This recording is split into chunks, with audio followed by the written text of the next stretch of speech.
आदाब, मैं आगा खुर्शीद खान।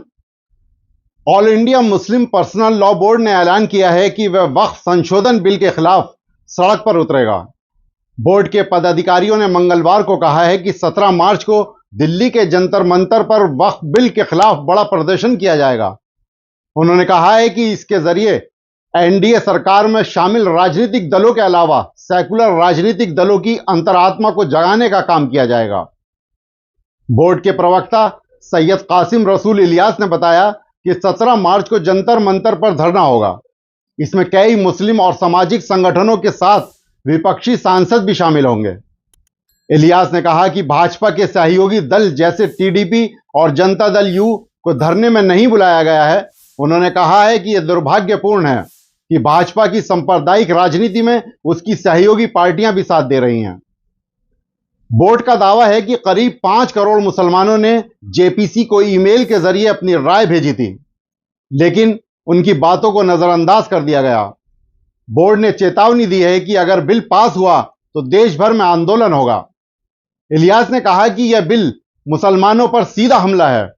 उन्होंने कहा कि बिल में वक्फ बोर्ड में गैर मुस्लिम सदस्यों को शामिल करने का प्रावधान है, जबकि हिंदू और सिखों की संस्थाओं में ऐसा नहीं है, इसलिए यह भेदभावपूर्ण है।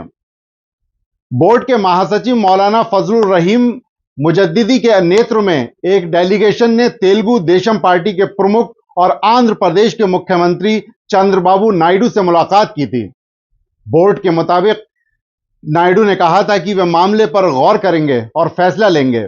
इसके अलावा बोर्ड के लोग जेडीयू प्रमुख और बिहार के मुख्यमंत्री नीतीश कुमार से भी मिले थे और उनका समर्थन मांगा था, लेकिन उनका जवाब भी नायडू के जैसा था। जमीयत उलमाए हिंद के अध्यक्ष मौलाना अरशद मदनी ने लिखित बयान जारी कर कहा कि मुसलमानों को अपने अधिकारों की बहाली के लिए सड़कों पर उतरने के लिए मजबूर किया जा रहा है। पिछले 12 वर्षों से मुसलमान धैर्य और संयम का परिचय दे रहे हैं, लेकिन अब जब वक्फ संपत्तियों के संबंध में मुसलमानों की चिंताओं और आपत्तियों को नजरअंदाज कर जबरन असंवैधानिक कानून लाया जा रहा है, तो फिर विरोध प्रदर्शन के अलावा कोई दूसरा रास्ता नहीं बचता। खासकर अपने धार्मिक अधिकारों के लिए शांतिपूर्ण प्रदर्शन करना देश के हर नागरिक का संवैधानिक अधिकार है। अरशद मदनी ने कहा कि हम ऐसा कोई कानून स्वीकार नहीं करेंगे जो शरीयत के खिलाफ हो। मुसलमान हर चीज से समझौता कर सकता है, लेकिन अपनी शरीयत से नहीं। यह मुसलमानों के अस्तित्व का नहीं बल्कि उनके अधिकारों का सवाल है। वहीं जमाते इस्लामी हिंद के उपाध्यक्ष प्रोफेसर सलीम इंजीनियर ने कहा है कि वक्फ संपत्तियां सरकारी संपत्तियां नहीं बल्कि धार्मिक संपत्तियां हैं। वक्फ शासन को कमजोर करने और राज्य के नियंत्रण को बढ़ाने का कोई भी कदम अस्वीकार्य है। सरकार को इस विधेयक को वापस लेना चाहिए और इसके बजाय मौजूदा वक्फ कानूनों को प्रभावी ढंग से लागू करने पर ध्यान केंद्रित करना चाहिए, जिससे मुस्लिम विरासत और संस्थानों की सुरक्षा सुनिश्चित हो सके। हम भी निराश हैं उन पार्टियों के साथ जो धर्मनिरपेक्ष होने का दावा करती हैं, लेकिन फिर भी संसद में वक्फ संशोधन विधेयक का समर्थन करती हैं।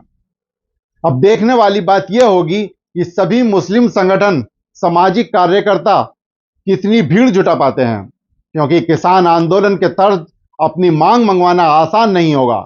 इसमें यह भी देखने वाली बात होगी कि सेकुलर राजनीतिक दल किस तरह से इसमें शामिल होते हैं, उनके सांसद कितनी मात्रा में शामिल होते हैं, वोट के बदले में आपकी लड़ाई में किस तरह से भागीदार बनते हैं।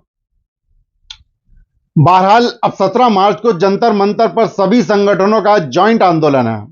अब देखना होगा कि यह किस हद तक सफल होता है। शुक्रिया।